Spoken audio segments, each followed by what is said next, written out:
Les forces vives du 2e arrondissement de Pointe-Noire ont été invitées à une concertation organisée à l'esplanade de la mairie par Lauriate Mberi-Bini, administrateur maire du 10e arrondissement.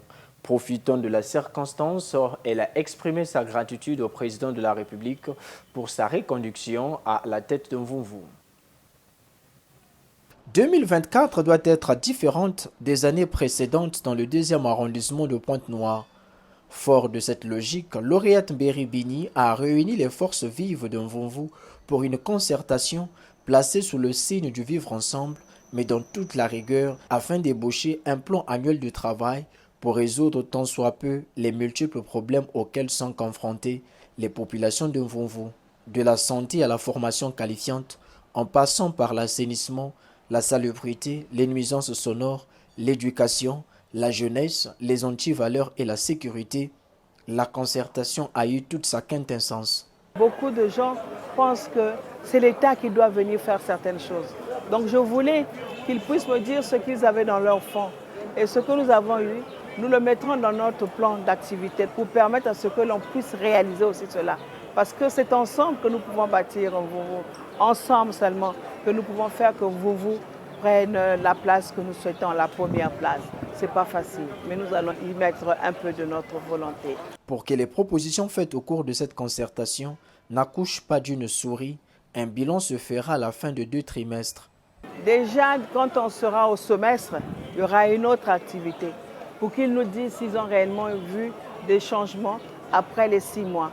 Car il faut faire un bilan tous les 6 mois pour voir un peu où est-ce que nous en sommes. L'initiative a été saluée avec véhémence par les participants. Les hommes aiment parler derrière les murs, mais normalement c'est en face qu'il faut le dire, dans un milieu autorisé. Et Madame le maire a préparé ces moments et je dirais quelle sagesse. C'est une sagesse que je ne peux qu'applaudir des 2 mains. Et c'est en face qu'il faut parler à quelqu'un. Et devant tout le monde sans se gêner. À ce moment-là, on ne dira pas ce qui est de travers, parce que tout le monde est en train de suivre. On dira ce qui est essentiel.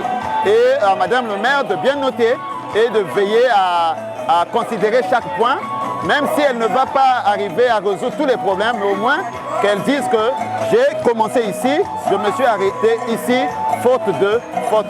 Donc je dis encore bravo à Madame le maire et nous sommes derrière pour soutenir et encourager. Dans l'ensemble, j'ai apprécié l'initiative de Madame le maire. Je sais que cette année, elle fera face à notre situation de l'école. L'initiative est vraiment bonne. C'est une façon pour Madame le maire de rassembler toutes les forces vives de l'arrondissement, de partager ensemble les idées que nous pouvons tous avoir pour développer, faire partie de l'arrondissement numéro 2 Mvumvu. Notons que Lauriate Mberi-Bini a profité de la circonstance pour exprimer toute sa gratitude au président de la République, au Premier ministre chef du gouvernement et au ministre de l'Intérieur de l'avoir reconduite à la tête de Mvumvu.